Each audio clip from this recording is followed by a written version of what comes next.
কবি আলোক সরকারের কবিতা পড়ব। আলোক সরকারের আজকের প্রথম কবিতার নাম হীরক। রাত্রি গভীর হবার অনেক আগে তোমাদের বাড়ি দেখেছিলুম। এখন রাত্রি গভীর, এখন স্বীকৃত সংরাগে মেলা দালানের খোলা জানালার অলস স্থিরতা, যেন নিশিথিনী মুখ জাগ্রত ঘুম। বিস্ময় নয়, শুধু অর্পিত অনিমেষ প্রথা, বৃষ্টি থামার মাঠের বিকাল কিংবা গহন বনের ভিতরে কীর্ণ বিদ্যুতী আলো। তোমাদের বাড়ি কোন রং ছিল? পূবের ঘরের দেয়ালের ছবি, রাত্রি তামসী একক, কেবল দালান প্রকাশিত যেন ঘোষিত মেঘের, কেবল জানালা নিবিষ্ট ধ্যানে প্রতিষ্ঠ অপলক। আর চারিদিকে ধুমল পাহাড়, অস্তাচলের আকাশ, যেন দুটি পাখি মুহূর্তে স্থির, বিশাল ডানার নিস্পন্দন, যেন ভোরবেলা সবুজ ডোবার সাবলীল অবকাশ, জ্বালায় অসীম কচুরিপানার দ্যুতি। গোপনে কুহক ঝড় হয়েছিল, বৃষ্টির সংহার।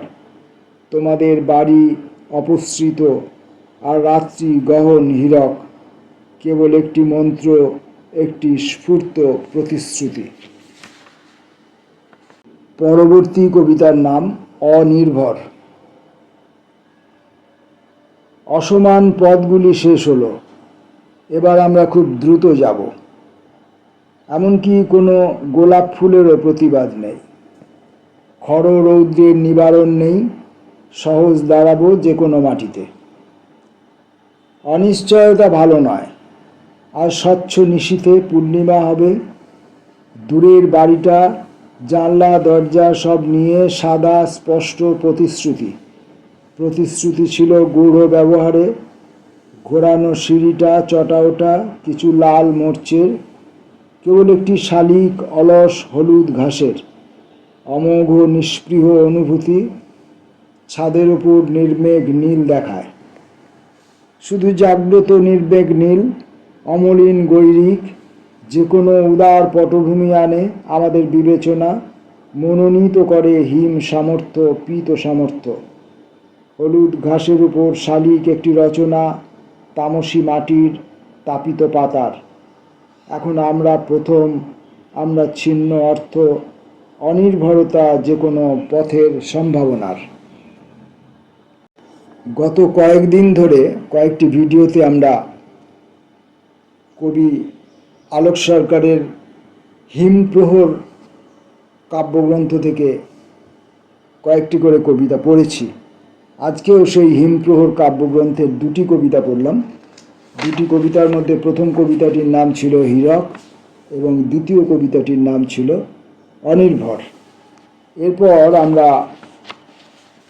আলোক সরকারের আরেকটি কাব্যগ্রন্থের মধ্যে ঢুকব।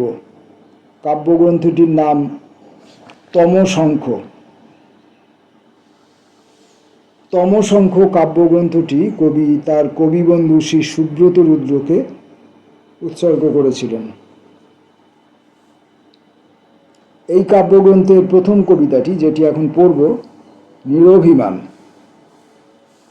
আমাকে লক্ষ্য রাখতে হবে এবং শ্রোতা বন্ধুরা যারা আলোক সরকারের কবিতা শুনছেন তাদেরকেও লক্ষ্য রাখতে অনুরোধ করব যে এই যে পাশাপাশি হিমপ্রহর এবং এই তমশঙ্খ, যে দুটো কাব্যগ্রন্থ পাশাপাশি পাঠের মধ্যে আমরা এলাম, এমনকি আজকেও হিমপ্রহরের দুটি কবিতা পড়লাম, তারপরেই তমশঙ্খে ঢুকছি। এই দুটো কাব্যগ্রন্থের কবিতার মধ্যে ভাষায়, বিষয়ে, উপস্থিতিতে, বর্ণনায়, বাক্যবিন্যাসে কোথাও কোনো সঙ্গতি বা অসঙ্গতি, কোনো পরিবর্তন, পজিটিভ বা নেগেটিভ যেভাবেই হোক, দেখা যায় কি না সেটা আমি লক্ষ্য করতে চাইব। আপনাদেরকেও অনুরোধ করব সেটা লক্ষ্য করবেন এবং আমাকে জানিয়ে আমাকে শিক্ষিত হতে সাহায্য করবেন। প্রথম কবিতার নাম নিরভিমান। পলাশ ফুলগুলো ভেসে চলে যায় নদীর ওপারে। আজ আমার অনেক বেলা হলো, বকুল ঝরানো পথে শেষ বিকেলের আলো, পলাশ ফুলগুলো ভেসে চলে যায় দিঘির ওপারে। এই রকম অবসান চিরদিনের গোপনতা, যেন মনে হয় চিরদিনের গোপনতা। শরৎকালের বাড়ি, শিউলি ফোটা উজ্জ্বল রৌদ্রজলা কাশবন, তার পাশের পথ ম্রিয়মাণ আমবাগান অনির্দেশ ছায়াময়। সেইখানে প্রথম ভয়, সেইখানে প্রথম বিস্ময়, সেইখানে অলৌকিক নিরাসক্তি একাকী নবীন কিশোর। ঝরে যাওয়া পাতাগুলি, মুকুলহীন শাখাগুলি, পরিচিত আত্মীয়তা, সহজ ডাক দেয় অসীম দিঘির ওপারে নিরভিমান নৌকায়। পরের কবিতার নাম ছায়া তামস। অনেক দূরে এসে আমি প্রথম বুঝলুম এটা আসলে ফিরে যাওয়া। ওই তো তোমার বাড়ি, পর্দা ওড়ানো জানলা, বকুল ছড়ানো উঠোন, কোথাও কোনো শব্দ নেই, ঝাউ গাছের শাড়ি একটু কাঁপলো হাওয়ায়, নিরাসক্ত অন্যমন। এইরকম স্বাভাবিকতা অনেক দিনের জানাশোনা। কপাট খুলি দুহাতে, তোমার বাড়ির সিঁড়ি, দেখি সেখানে গোলাপ, রক্তময় গোলাপ, প্রতিষ্ঠিত উদাসীন ঘনায়মান বাসনা। এখন কোনো প্রশ্ন নেই, এখন এই ফিরে যাওয়া, দুহাতে তুলি গোলাপ, আধারময় প্রাণনা, স্ফুরিত যেন দুপুর চৈত্রময় হাওয়া। সারাদিনের পথশ্রম, সারাদিনের প্রকৃতির ভিতরে ছিল ফিরে যাওয়া বীজের মতো নিথর। এখন কোনো প্রশ্ন নেই, প্রশ্ন ছিল অধীর।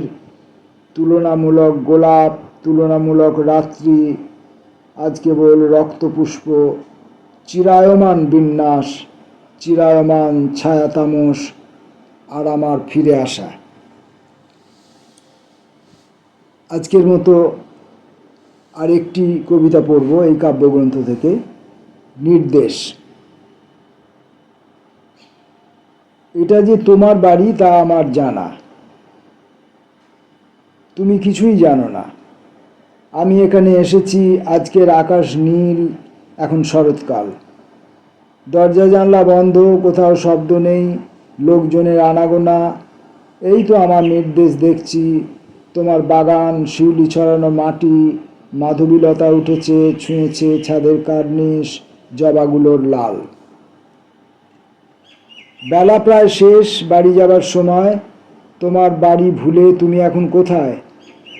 বাগান কেবল সাজানো আছে, তোমার বাগান নীল রঙের পাখির উদাস করা হাওয়ার সজল করুণ ফুলে, অনেক দূরের প্রজাপতি, অনেক দূরের ভ্রমর। তুমি কিছুই জানো না। এই তো আমার নির্দেশ দেখছি, তোমার গোপন অশ্রুময় নির্মাণ। এই কাব্যগ্রন্থ থেকে তমসংখ্য থেকে আমরা আজকে যে তিনটে কবিতা পড়লাম,